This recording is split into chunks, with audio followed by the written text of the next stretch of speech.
schoolteacher bride prayed for safety, but her student's father was the outlaw she feared. She arrived in Redemption Creek with lace gloves and a wedding band still warm from the preacher's hand, but by sundown, she'd learned the boy who smiled at her lesson was sired by the devil the town feared most.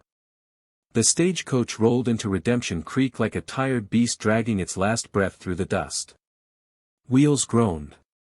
Horses snorted steam into the brittle morning air. And when Eleanor Whitmore stepped down, gloved hands clutching a carpetbag stitched with her mother's initials, the boardwalk fell silent. Not the hush of reverence. Not the pause of welcome. This was the quiet of men holding their breath, of women pulling children close, of saloon doors creaking shut without a word. She didn't notice.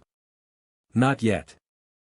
Her boots, polished black, city-made, sank slightly into the fine, wind-whipped powder that coated everything in Redemption Creek, the hitching posts, the false front stores, the splintered steps of the schoolhouse with its crooked bell. She smiled. Small. Hopeful. The desert sun, already sharp as a blade at 9 in the morning, caught the gold band on her left hand. Married 3 days. Sent west by a church society that called her brave. She wasn't. She was just obedient. And lonely. The mayor, a man with a mustache like dried sagebrush and eyes that never quite met hers, greeted her with a handshake that lasted 2 seconds too long. Mrs. Whitmore, he said, though she'd signed her letters, Mississippi, he didn't correct himself. Neither did she. Out here, a ring meant you were claimed. Protected. Or so they thought. The schoolhouse smelled of chalk, mouse droppings, and old wood baked dry by 100 summers. Desks were mismatched, some with names carved deep by restless boys. The blackboard still held half-erased arithmetic from the last teacher, a man who'd ridden out in the night after a student put a rattler in his desk drawer. Eleanor wiped it clean with a rag and a silent prayer. She met her students at noon. 12 of them. Ranging from 6 to 16. Dirt-smudged faces. Bare feet or worn boots. Eyes sharp with curiosity or dulled by chores and hunger. And then, him. Back row. By the cracked window. Thin as a sapling in winter. Hair the color of dust after rain. He didn't look up when she called roll. Just traced his finger along the grain of the desk, slow and steady, like he was memorizing the wood. Name? She asked gently. Silence. Another boy snickered. That's Rourke's boy. The room stiffened. Even the flies seemed to pause mid-buzz. Eleanor didn't flinch. And what's your name, sweetheart? The boy lifted his eyes then. Gray. Deep. Haunted in a way no child should be. Micah, he whispered. She wrote it on the roster. Smiled. Welcome, Micah. That night, she ate beans and hardtack alone in the teacher's quarters, a single room tacked onto the back of the schoolhouse. The wind moaned through the eaves. Somewhere far off, a coyote yipped, then another answered. She lit a lantern, unpacked her books, and knelt beside the narrow cot. Her Bible fell open to Psalms. She prayed for strength. For patience. For safety. She didn't know Silas Rourke was watching. He sat his horse on the ridge above town, rifle across his lap, hat pulled low. He'd been tracking the stagecoach since Dry Fork Pass. Not for robbery. Not for blood. Just to see. To see the woman who'd come to teach his boy letters and sums while the whole territory whispered that Silas Rourke ought to be swinging from a cottonwood. He watched her light flicker through the schoolhouse window. Watched her silhouette kneel. Watched her press her forehead to clasped hands. He should have hated her. Another do-gooder sent to scrub the stain off his son. Another stranger who'd leave when the first bullet flew or the first rumor spread. But when she smiled at Micah that afternoon, real, warm, like she saw him, not just Rourke's blood, Silas didn't raise his rifle. He lowered it. And for the first time in 7 years, the outlaw didn't feel like killing someone. The wind shifted. Carried the scent of her wood smoke down the slope. He breathed it in. Then turned his horse toward the Badlands. He'd be back. Not as a thief. Not yet. Micah never screamed when the other boys shoved him into the dirt, but the day Miss Eleanor found the drawing of his father tucked inside his spelling book, she screamed inside her soul, and never stopped. The weeks passed like wagon wheels over hardpan, slow, grinding, leaving ruts too deep to ignore. Eleanor taught multiplication tables and the Pledge of Allegiance. She mended torn coats and soothed scraped knees with whispers and willow bark tea. She learned which children came to school hungry, and began keeping a tin of hard biscuits beneath her desk. Micah was always first in line. He never spoke of his father. Not when the older boys muttered "outlaw spawn" under their breath. Not when the preacher's daughter accidentally spilled ink on his slate. He just wiped it clean. Sat straighter. Wrote his letters smaller, neater, as if perfect penmanship might erase the blood in his veins. Eleanor noticed how he lingered after class. How he'd wipe the blackboard without being asked. How he'd pause at the window, not looking out, but listening. Like he expected hoofbeats. Or gunshots. One Thursday, while grading primers by lamplight, she found it. Tucked between the pages of McGuffey's Third Reader, a charcoal sketch. Rough. Child's hand. But unmistakable. A man with a wide-brimmed hat, a long duster coat, and a revolver low on his hip. One cheek slashed with 3 jagged lines, a scar Eleanor had heard described in hushed tones at the Mercantile. Silas Rourke's calling card, they called it. Left by a Bowie knife in a Santa Fe saloon brawl. Her fingers trembled. The lamp flame guttered. She knew. Not guessed. Knew. This quiet boy who helped her carry firewood, who blushed when she praised his cursive, who flinched at sudden noises, he was the son of the man who'd robbed the Red Rock stage, shot a deputy in cold blood, and vanished into the Superstition Mountains with 8,000 in gold coin. That night, she didn't pray for strength. She prayed for escape.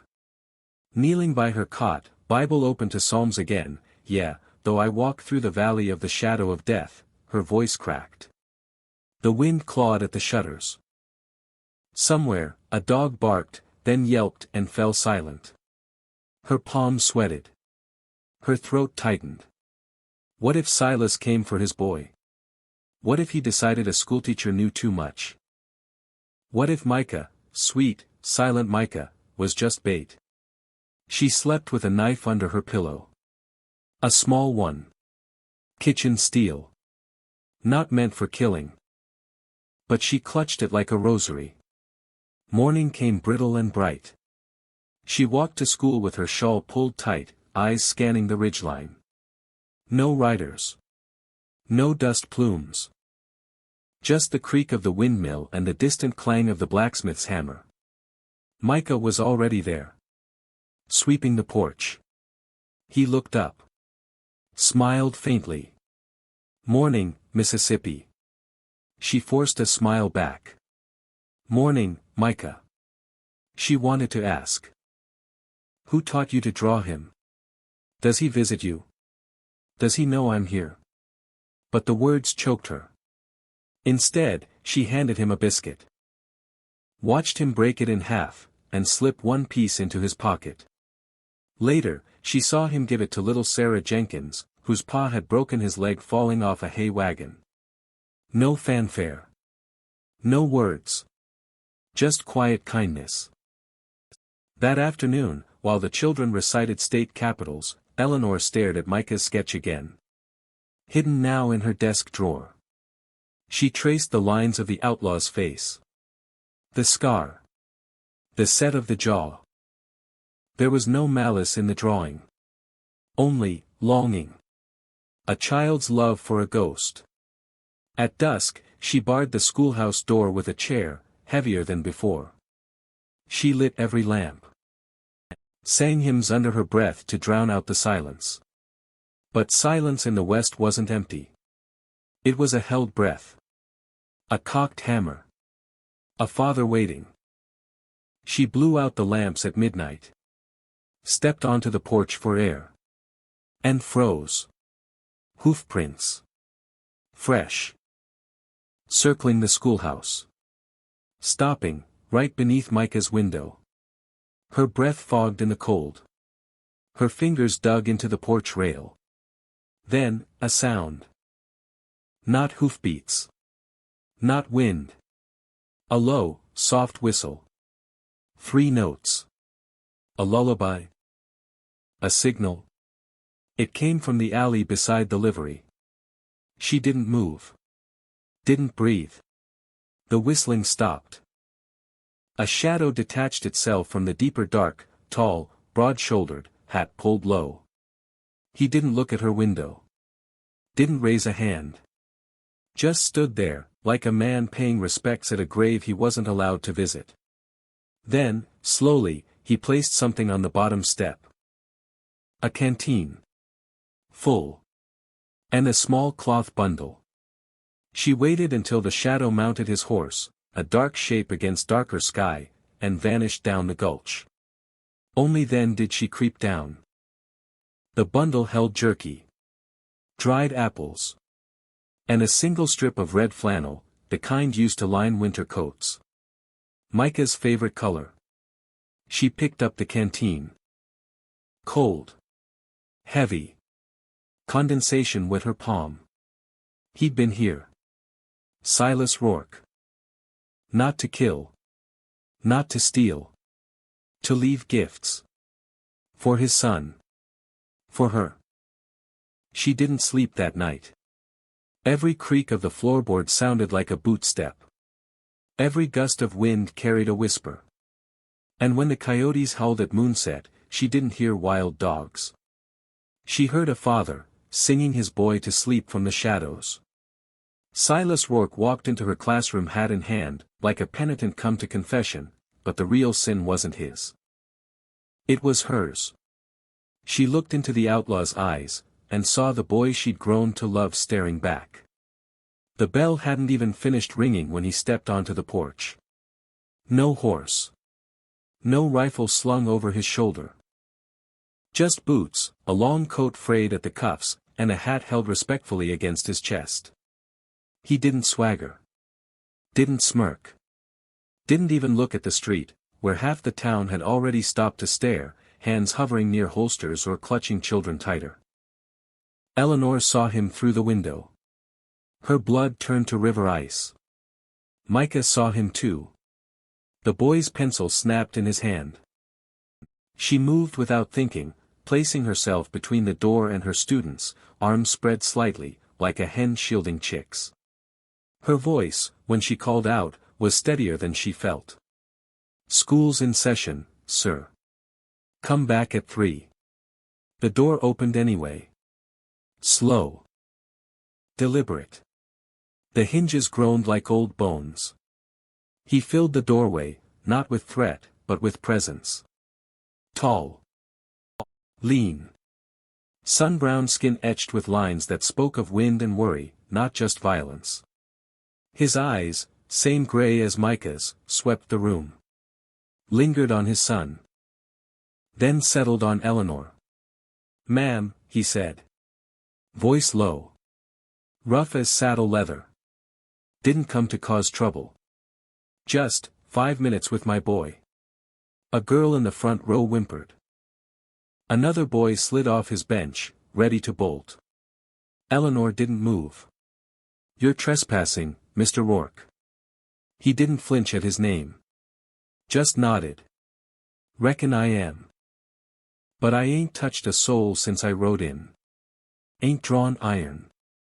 Ain't cursed. Just walked. Like any father might." The word father hung in the chalk-dusted air. Micah stood. Slowly. Chair scraping. Eyes locked on the man in the doorway. Not fear. Not joy. Something deeper.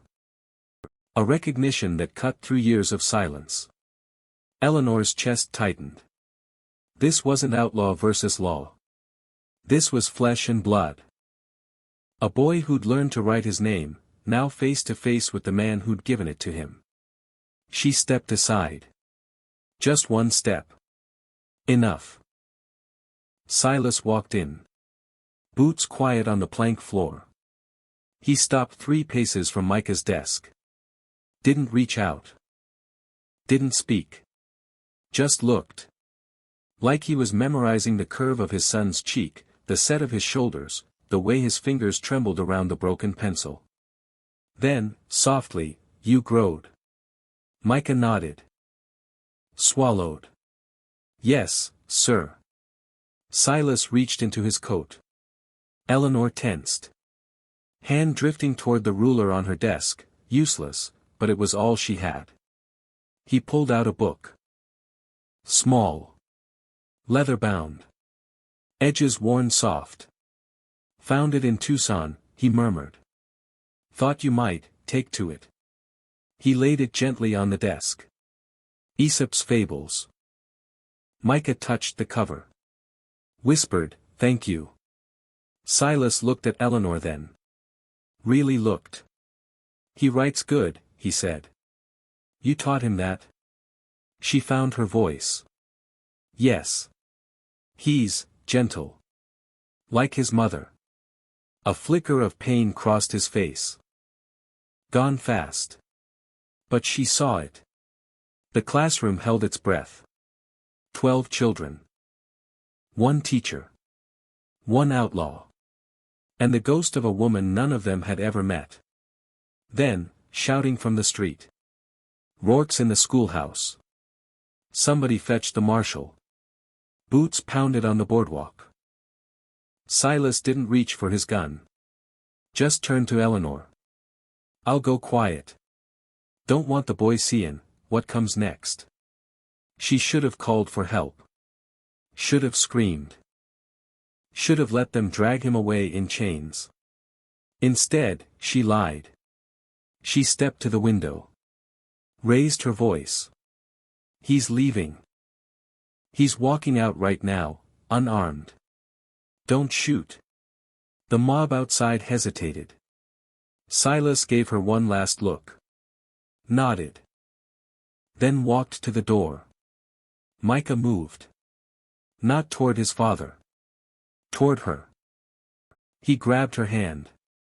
Squeezed it. Hard. Eyes wide, pleading. She squeezed back. Silas paused on the threshold. Didn't look back. Just said, low enough that only she could hear, "You been good to him, miss." Better'n he had any right to expect. Then he stepped into the sun. Hands rose. Rifles cocked. Marshal Tate's voice boomed, "Silas Rourke. You're under arrest for murder, robbery, and flight from justice." Silas raised his hands. Slow. Calm. "I ain't resistin', Marshal. Walkin' peaceful." They closed in. Rough hands. Iron cuffs. A rope looped loosely around his neck, not for hanging. Not yet. For leading. Eleanor watched from the window. Micah beside her, silent tears tracking through the dust on his cheeks. Then, a shot. Not from the posse. From the roof of the saloon. The bullet took Marshal Tate in the shoulder, spun him like a top. Chaos erupted. Men dove for cover. Women screamed. Horses reared. And through the smoke and shouting, Silas Rourke moved. Not toward freedom. Toward Micah. He broke free of the men holding him, one swift elbow, a knee to the gut, and lunged for the schoolhouse door. "Get down," he roared. Eleanor yanked Micah beneath the teacher's desk. Wood splintered. Glass shattered. Another shot.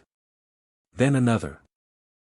When the gunfire stopped, Silas stood in the wreckage of the doorway, bleeding from a graze on his temple, pistol now in hand, smoke curling from the barrel. The shooter, young Billy Crenshaw, drunk and trigger-happy, lay sprawled in the street, pistol skittering from his grip. Silas didn't finish him. Just kicked the gun away. Turned to Eleanor. "You hurt?" She shook her head. Micah clung to her skirt. The posse regrouped. Weapons trained. But no one fired. Not yet. Silas holstered his pistol. Raised his hands again. "I surrender." Again. Marshall Tate, clutching his bleeding shoulder, spat blood. "You saved my life, you murdering snake." Silas looked at Micah. "Didn't do it for you." They took him to the jailhouse. Not gentle. Not cruel. Just, efficient. Eleanor walked Micah home that night, to a tumble-down cabin on the edge of town, where the wind whistled through the cracks and the only warmth came from a single candle. She didn't leave until he blew it out. Back at the schoolhouse, she found a note slipped beneath her door. 2 words. Scrawled in charcoal. "Thank you." She didn't know if it was from Micah. Or his father. They nailed her resignation to the church door with a rusted spike, not because she taught poorly, but because she loved too well, and the boy she protected carried the blood of the man they wanted dead. The town turned on her like a dog with rabies. It started with whispers, behind cupped hands at the mercantile, over pews on Sunday, in the hissed warnings mothers gave their children, "Don't go near the schoolhouse. She's touched by that Rourke devil." Then came the stones. Not thrown. Not yet. Just left on her doorstep. 3 of them. Each the size of a fist. Arranged in a crooked line, like a grave marker. She swept them into the dust. The next morning, the resignation letter appeared. Tacked to the church door with a bent railroad spike. No signature. Just block letters burned into the paper with what looked like a cigar. "Eleanor Whitmore has chosen the outlaw over the law.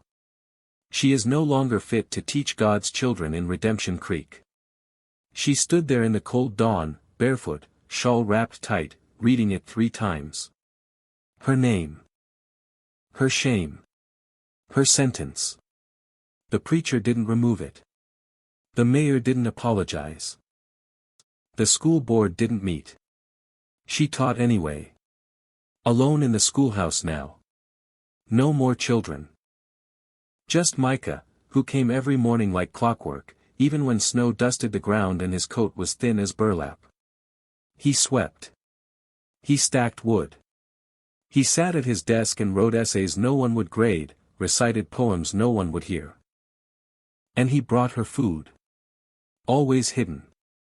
Always quiet. A heel of bread wrapped in wax paper. A strip of dried venison. Once, a single egg, warm from the nest, tucked inside his hat. She never asked where it came from. She knew. His father's camp. His father's hands. His father's stolen rations. Winter came hard that year. Snow fell like a curse. The creek froze solid. Game vanished. Even the saloon ran dry of whiskey and hope. She rationed her beans. Melted snow for water. Burned old lesson plans for warmth. One night, the wind screamed like a banshee. The temperature plunged. Her fire died. She curled beneath every blanket she owned, teeth chattering, fingers numb.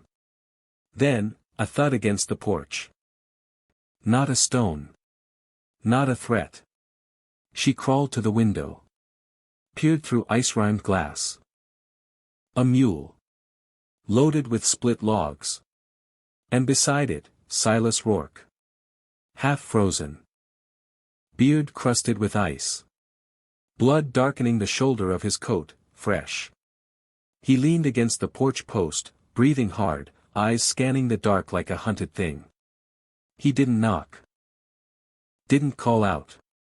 Just unloaded the wood. Stacked it neatly against the wall. Then turned to go. "Wait," she whispered, loud enough for him to hear. He froze. Didn't turn. She opened the door. Cold slapped her face. "You're hurt." "Ain't nothin'," he muttered.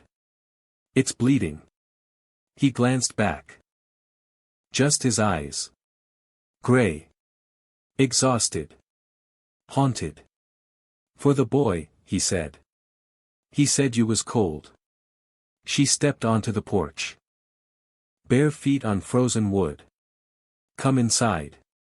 Just 5 minutes. Warm yourself. I won't call anyone." He studied her.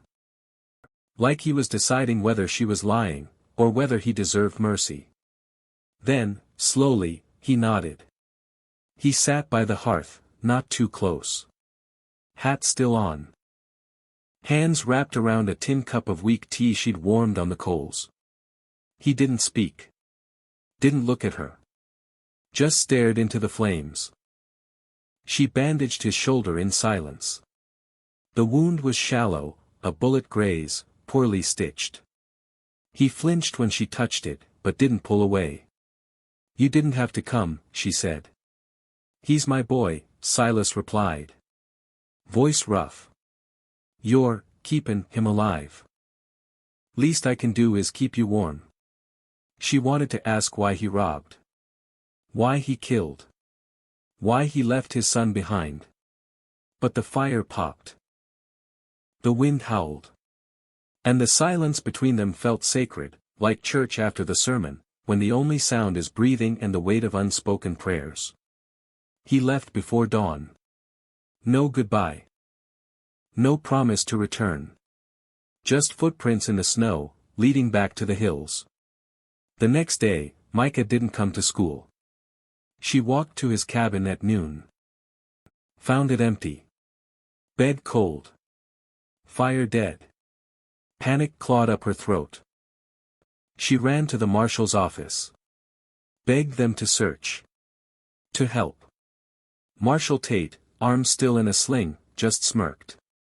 Maybe the boy finally went to his daddy. Where he belongs. She searched alone. Followed the creek. Checked the abandoned trapper's shack. Called Micah's name until her voice cracked. At dusk, she found them. High in the bluffs. Hidden in a shallow cave behind a waterfall frozen mid-fall. Micah, asleep on a bedroll, wrapped in a thick wool blanket. Silas, awake. Rifle across his knees. Watching the trail below. He saw her first. Didn't raise his gun. Just nodded toward his son. He's fine. Just tired. Walked 10 miles with me last night. She fell to her knees beside Micah. Touched his cheek. Warm. Breathing steady. He wanted to see you, Silas said quietly. Said you'd worry. She looked up. Tears freezing on her lashes. Why are you doing this? He met her eyes. For the first time, no mask. No outlaw. Just a man. Tired. Broken. Trying. Because he loves you. Anne. I owe him more than I can give. So I'm giving him you. She didn't understand. Not then.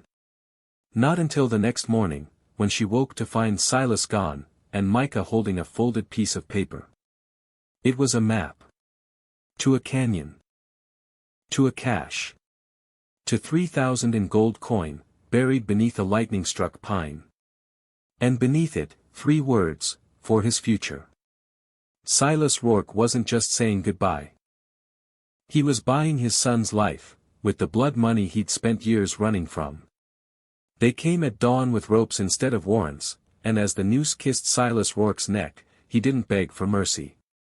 He looked past the crowd, straight at her, and nodded like a man finally laying down a burden too heavy to carry. The posse rode in like a storm made of men and hate. 20 strong. Torches flaring in the blue-gray light before sunrise. Horses snorting steam into the frozen air. Marshal Tate led them, arms still bound, face set like stone. No trial. No judge. Redemption Creek had decided justice the old way, rope and oak. They found Silas waiting. Not hiding. Not running. Not even armed. He stood in the center of the town square, coat buttoned, hat off, hands clasped loosely in front of him like a man about to say grace. The gallows, rough-hewn, hastily built, loomed behind him, rope swaying gently in the morning breeze. Micah saw them coming first. He'd been fetching water from the well when the hoofbeats shook the ground. He dropped the bucket. Ran. Barefoot. Coat flapping. Screaming his father's name like a prayer, like a curse, like the last word he'd ever speak. Eleanor heard him. She ran too. Barefoot. Hair unbound. Heart hammering against her ribs like a trapped bird. She reached the square just as they dragged Silas up the steps. "Stop," she screamed. Voice raw. Arms outstretched. "He saved your marshal. He gave back the gold. He's surrendering." No one listened. A woman spat at her feet. "Traitor's whore." A boy threw a rock. It grazed her temple. Warm blood trickled down her cheek. Micah clawed his way through the crowd, small, desperate, sobbing. "Pa! Pa, don't!" Silas turned. Looked down. And smiled. Not the smirk of an outlaw. Not the sneer of a killer. A father's smile. Soft. Sad. Full of love and regret. "Hush now, boy," he said. "Ain't nothin' to see." They looped the rope. Adjusted the knot. Marshal Tate stepped forward. "Any last words, Rourke?" Silas didn't look at him. Looked past him. Straight at Eleanor. His eyes, gray as dawn, deep as grief, held hers. No plea. No curse. Just, peace. And a nod. "It's okay. Take care of him. I'm done running." The trapdoor clanged open. The crowd gasped. The rope snapped taut. And Silas Rourke, outlaw, father, ghost of the Badlands, dropped. Micah's scream tore through the square like a bullet. Eleanor didn't scream. She ran. Not away. Toward. She shoved through the crowd. Ignored the hands that tried to hold her back. Ignored the shouts. Ignored the shame. She reached the gallows just as they cut him down. Not dead yet. Hanging. Twitching. Eyes wide. Lips blue.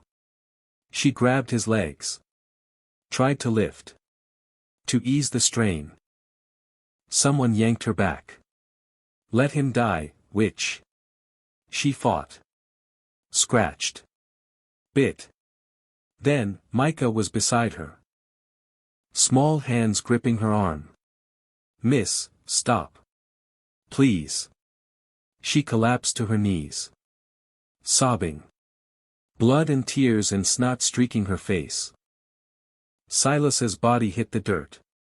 The crowd fell silent. Even the wind held its breath. Micah walked to his father. Didn't cry. Didn't scream. Just knelt. And gently, placed his father's hat on Eleanor's head. The wool was still warm. The crowd watched. Silent. Ashamed. The torches guttered out one by one. No one cheered. No one spoke. They just drifted away. Like ghosts ashamed of their haunting. She never taught another class. Never wore the hat indoors. But every Sunday, without fail, she walked to the gallows tree, now just a splintered platform and a lonely rope swaying in the wind, and left a book. Open. On the third page. Where Micah, years ago, had written in careful cursive, "Miss, does God forgive cowards? She never answered him in words. But every week, she left a new book. A Bible. A primer. A volume of poetry. And every week, she'd find it gone by Monday. Replaced, by a single wildflower. Pressed between the pages. She never saw who took them. But on windy nights, when the coyotes sang and the stars burned cold and bright, she'd sit by her window, Silas's hat on her lap, and listen. And sometimes, just sometimes, she'd hear a boy's voice. Soft. Grateful. Free.